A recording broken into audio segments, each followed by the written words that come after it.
Students, अपन ने पिछले video में अध्ययन किया अग्नि बीमा अनुबंध और अग्नि बीमा अनुबंध के आवश्यक तत्व। आज बच्चों पर अध्ययन कर रहे हैं अग्नि बीमा अनुबंध के अंतर्गत बीमा योग्य हित कैसे होता है। Insurable interest in fire insurance contract.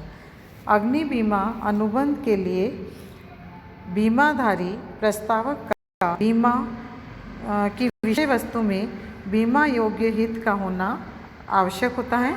बीमा योग्य हित के अभाव में कोई भी व्यक्ति किसी संपत्ति का अग्नि बीमा नहीं करवा सकता है। अग्नि बीमा की दृष्टि से किसी प्रस्तावक बीमाधारी का किसी विषय वस्तु में बीमा योग्य हित तब माना जाता है जबकि उस विषय वस्तु की हानि को आर्थिक हो। अग्नि बीमा अनुबंध में बीमा योग्य हित बीमा अनुबंध करते समय अर्थात बीमा कराते समय तथा बीमा पत्र के अधीन दावे का भुगतान प्राप्त करते समय अर्थात दोनों ही समयों पर होना चाहिए। यानी अग्नि बीमा अनुबंध के अंतर्गत बीमित का जो बीमा योग्य हित है वो उसकी संपत्ति जिसका वह बीमा करा रहा है अग्नि बीमा, तो उसमें बीमा कराते समय और क्षति होते समय दोनों ही बीमित का दावा करते समय दोनों ही समय उसके अंतर्गत बीमा योग्य हित का होना आवश्यक होता है। अग्नि बीमा में हित की जो सीमा है उसमें संपत्ति के स्वामी का संपत्ति में उसके मूल्य तथा उससे प्राप्त होने वाले लाभों तक, संपत्ति के सह स्वामी का किसी संपत्ति में अनुबंधों किसी अनुबंध से तक, जैसे उदाहरण के लिए भवन किराए पर देने का अनुबंध किया, इसका बीमा करवाया गया जिसके अनुसार भवन को क्षति होने पर भी किराया प्राप्त हो सके। यहाँ बीमित का किराए की सीमा तक बीमा योग्य हित हैं। निर्माण कार्य के लिए किसी ठेकेदार द्वारा अपनी जोखिम पर कुछ उपकरण एवं यंत्र किराए पर प्राप्त करने की दशा में वह उन उपकरणों एवं यंत्रों में बीमा योग्य हित रखता है, अतः वह इनकी क्षति एवं तृतीय पक्षकारों के प्रति दायित्व के लिए बीमा करवा सकता है। 6 है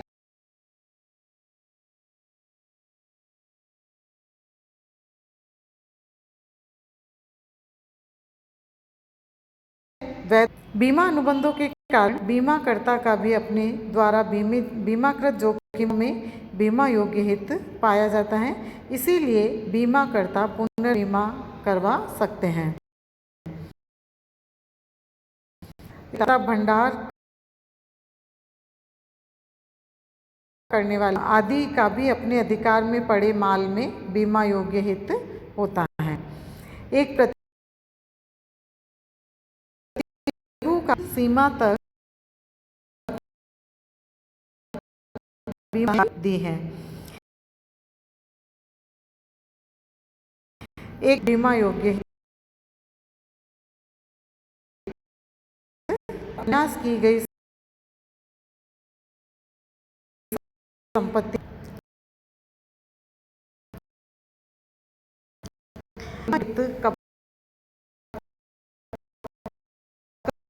किसके अंतर्गत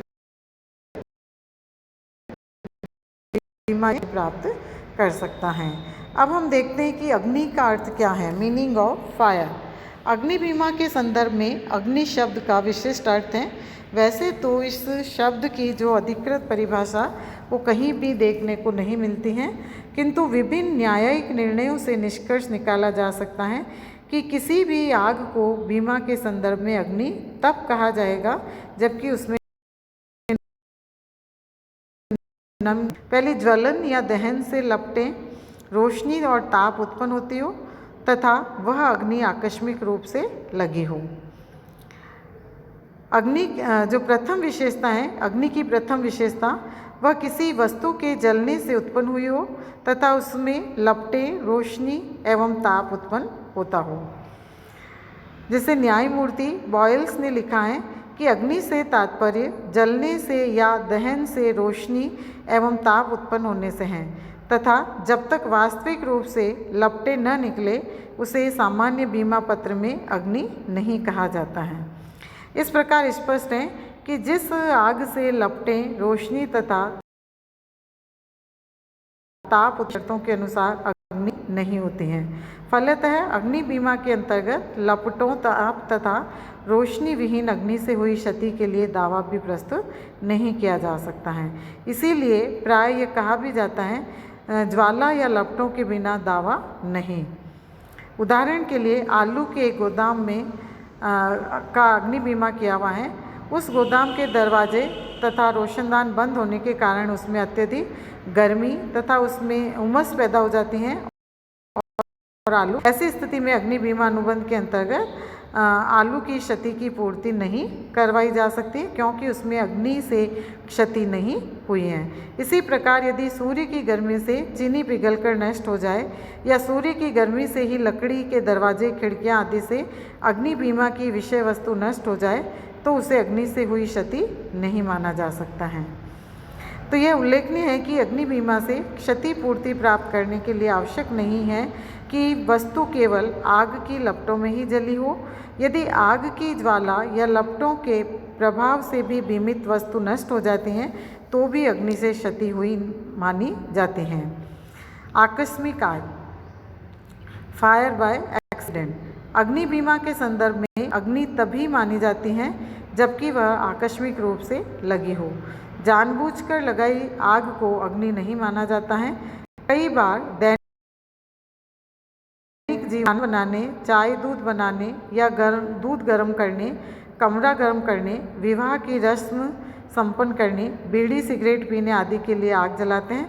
ऐसी आग को हम मैत्रीपूर्ण आग कहते हैं। ऐसी अग्नि हम उचित सीमा एवं क्षेत्र में ही जलाते हैं।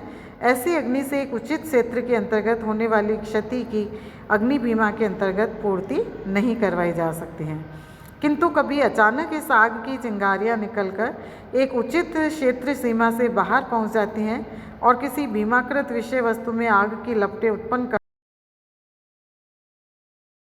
उसने ही मानी जाएगी। ऐसी स्थिति में बीमाकृत विषय वस्तु की क्षति की पूर्ति अग्नि बीमा के अंतर्गत करवाई जा सकेगी। अग्नि के कारण उत्पन्न क्षति। अग्नि बीमा में से उत्पन्न हानियों को तो अग्नि बीमा के अंतर्गत क्षतिपूर्ति योग्य माना जाता ही है, परंतु इसमें अग्नि के कारण उत्पन्न अन्य हानियों को भी क्षतिपूर्ति योग्य माना जाता है। दूसरे शब्दों में प्रत्यक्ष रूप से अग्नि के कारण उत्पन्न हानियों के अतिरिक्त यदि किसी क्षति में अग्नि को क्षति का निकटतम कारण पाया जाता है तो उसको भी अग्नि से हुई क्षति ही माना जाता है। तब उस क्षति की पूर्ति भी अग्नि बीमा के अंतर्गत देय होती हैं। इस प्रकार के कुछ उदाहरण इस प्रकार देख सकते हैं। आग लगने पर फायर ब्रिगेड द्वारा आग बुझाने के प्रयास किए जाते हैं। इस दौरान आग में पानी फेंकने से कई वस्तुओं को क्षति हो सकती है। वह संपूर्ण क्षति ही अग्नि बीमा के अंतर्गत अग्नि क्षति में जोड़ी जाती है। आग लगने के कारण विभाग नष्ट हो जाता है या गिर जाता है या आग पर नियंत्रण पाने के लिए गिरा दिया जाता है तो वह भी अग्नि के कारण हुई क्षति माने जाते हैं। आग के धुएं, उसकी गर्मी आदि के कारण अन्य वस्तुओं को क्षति पहुंचती हैं तो वह भी अग्नि से हुई क्षति मानी जाती है। आग के दौरान भी आग की लपटों से कई वस्तुओं को बचाने का प्रयास भी किया जाता है।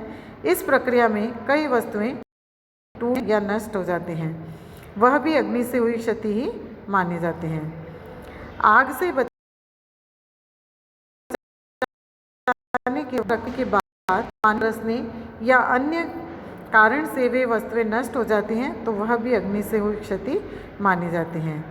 अन्य कोई हानि जो आग बुझाने की प्रक्रिया में उत्पन्न हो जाती हैं अग्नि बीमा के अंतर्गत अग्नि से हुई क्षति मानी जाती हैं।